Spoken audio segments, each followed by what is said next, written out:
Une victime est considérée en étant en arrêt cardiaque lorsqu'elle ne répond pas, ne réagit pas et soit ne respire pas ou alors présente une respiration anormale avec des mouvements respiratoires inefficaces, lents, irréguliers et bruyants.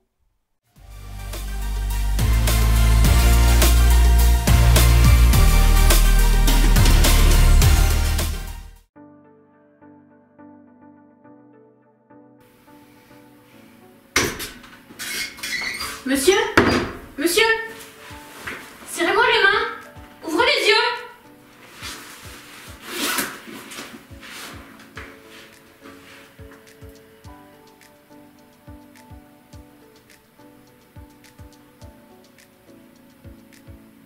Au secours! Au secours!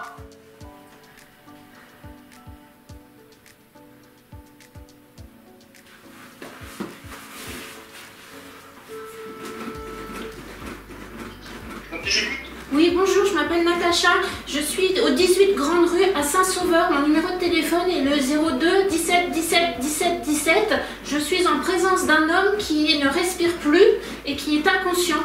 Et j'ai commencé le massage cardiaque et je n'ai pas de DSA. Est-ce que vous pouvez m'envoyer les secours? Je vous envoie les secours tout de suite, on verra.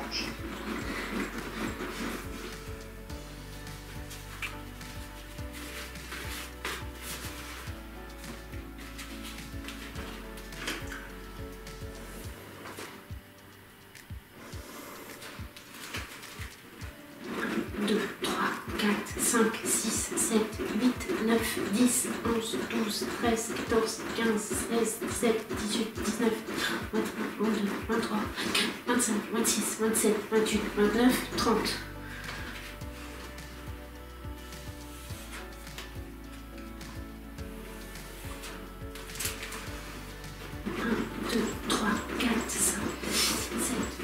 Neuf, 10, 11, 12, 13, 14, 15, 16, 17, 18, 19, 20, 22, 23, 24, 25, 26, 27, 28, 29, 30.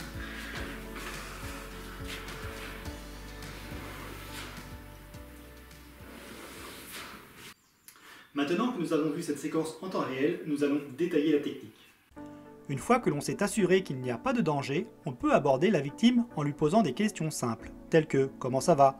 M'entendez-vous » On peut secouer doucement ses épaules, ou alors lui prendre les mains en lui demandant d'exécuter un ordre simple, tel que « Serrez-moi les mains, ouvrez les yeux ». Si la victime ne répond pas, elle est alors inconsciente. Dans ce cas-là, on va demander de l'aide, puis on va allonger la victime si cela n'est déjà fait, on va libérer ses voies aériennes, et apprécier sa respiration sur 10 secondes.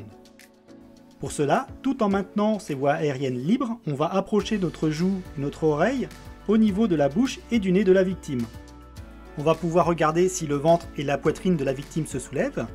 On va écouter éventuellement les sons provoqués par la respiration et on va sentir le flux d'air au niveau de notre joue. En l'absence de respiration ou d'une respiration anormale, et en présence d'un tiers, on va lui demander d'aller appeler les secours et de ramener un défibrillateur.